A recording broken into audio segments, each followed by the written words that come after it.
Halo, kembali lagi di channel Rahasia Sukses. Seperti biasa, kita akan membahas pola-pola VCP di saham-saham yang ada di Indonesia. Tentunya ini akan selalu berubah gitu ya, karena setiap harinya akan terupdate dengan harga dari pasar saham gitu ya, penutupannya berapa gitu, dan akhirnya kita bisa mengetahui gitu ya, misalnya rencana trading kita mana sih gitu ya, ke trigger gitu ya. Ke trigger tuh maksudnya kalau kita beli jika breakout, berarti beli pada saat breakout gitu. Dan itu adalah sesuatu yang ya wajar banget gitu ya, orang-orang mempunyai sebuah pola yang namanya beli jika breakout. Tapi perbedaannya adalah si McMinervini dengan VCP ini, ketika dia breakout dia sudah ketahuan gitu ya sebelumnya. Dia mencari yang namanya line of resistance, di mana resistance itu cukup rendah gitu ya, dan kelihatan gitu ya. Jadi akhirnya supportnya gitu ya, batas kita cut loss atau supportnya itu risknya jauh lebih kecil dibandingkan kita misalnya beli beli breakout dengan pola-pola saham tertentu seperti itu. Saham yang akan kita bahas kali ini adalah Tebik gitu ya. Nah, sebetulnya Mark Minervini juga mengajarkan yang namanya untuk menghitung base.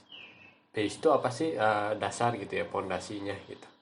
Nah, sekarang kita bisa sebetulnya gitu ya, bisa ngelihat gitu. Misalnya gitu ya. Nah, kita biasalah kalau chart panjang kita ke weekly dulu. Nah, di sini sebetulnya bisa kelihatan gitu ya. Nah, kalau di uptrend, sebetulnya saya nggak tahu itu ya, uptrendnya dari kapan sih gitu ya. Tapi bisa dilihat yang namanya si uptrend itu mungkin bisa dilihat dari sini. Nah, ketika ada terjadi hal seperti ini, nah misalnya ini anggap saja ini adalah resisten yang panjang gitu ya, dari belakang juga.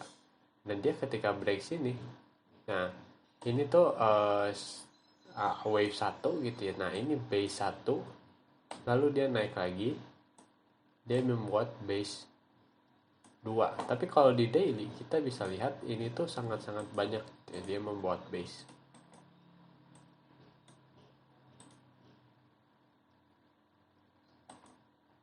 Base 1, lihat sini.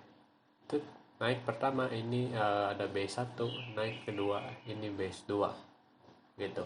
Dan kebetulan gitu ya, base yang ini tuh sudah cukup cukup lama gitu ya, sudah cukup lama gitu. Biasanya tuh dia menghitung si base ini gitu ya, kira-kira di 3 atau 4 gitu. Nah, biasanya tuh dia udah mulai memasuki uh, saham untuk ke stage ketiga, stage distribusi gitu ya, stage ya. Jadi dia akan sideways di atas gitu. Tapi tentunya ini akan membentuk sebuah pola juga gitu ya, pola VCP juga gitu di saham si Tebik ini gitu. Nah, kalau mau menggambar seperti biasa, kita ada trendline seperti ini. Nah, dia sudah break trendline-nya yang ini. Dan di sini sudah terlihat nih, dia membentuk si double bottom. Ya, rencananya adalah gitu ya.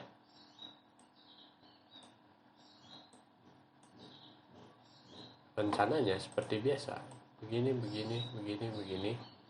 Nah, terus semoga dia bisa seperti ini lalu breakout ke atas gitu. Tapi ada titik resisten penting di sini gitu. Dan selama lower low-nya tidak terjadi, mungkin itu adalah sebuah pertanda baik. Dan kelihatan nih gitu. Apakah ini akan sudah menjadi resistannya dia atau bukan di titik ini gitu. Nah, tapi ini sudah terlihat nih ya yang namanya si polanya gitu ya. Ini ada pola double bottom, dimana cukup menarik untuk disimak gitu ya, kalau dia memang berhasil menembus angka sini. Dan ini terlihat nih, di sini volumenya udah semakin lama semakin menipis. Dan kita juga bisa lihat nih VCP di terakhirnya gitu ya, 21%. Lalu dia sampai lower low 18%. Dia sempat menyentuh high lalu ke bawah sini 7%. Nah, jadi ini tuh ada memang VCP yang mungkin cukup ini ya gitu, terakhirnya mungkin di 7% dan kita ngelihat gitu ya. Dan kita juga bisa nih kita membentuk yang namanya sebuah VCP kecil di sini.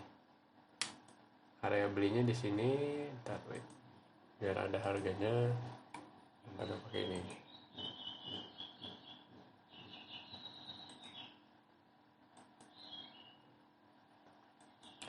Nah, ini adalah area beli jika breakout di 3050 sampai 3080-an. Ini adalah area-area krusial gitu. Apakah dia bisa nge-break si higher high yang ada di sini gitu ya, pola-pola kecilnya. Tapi ini sudah jelas terbentuk VCP dengan volume semakin lama semakin mengecil. Kemudian pada saat ini rame, lalu ini semakin mengecil. Seharusnya supply-nya sudah cukup habis gitu ya. Cuman apakah ada yang menggerakkan market atau tidak gitu? Apakah ada katalis yang menaikkan saham ini atau tidak? Itulah pertanyaan selanjutnya. Oke. Jadi ini cukup membentuk pola double bottom. Dan itulah yang kita harapkan gitu ya, ketika sahamnya memang benar-benar bisa naik ke atas. Oke, sampai di sini dulu video ini. Jangan lupa like atau komen jika ada yang kalian tanyakan, share dan diskusikan dengan teman kalian, dan yang terpenting tekan tombol subscribe. Sampai bertemu di video selanjutnya. Terima kasih.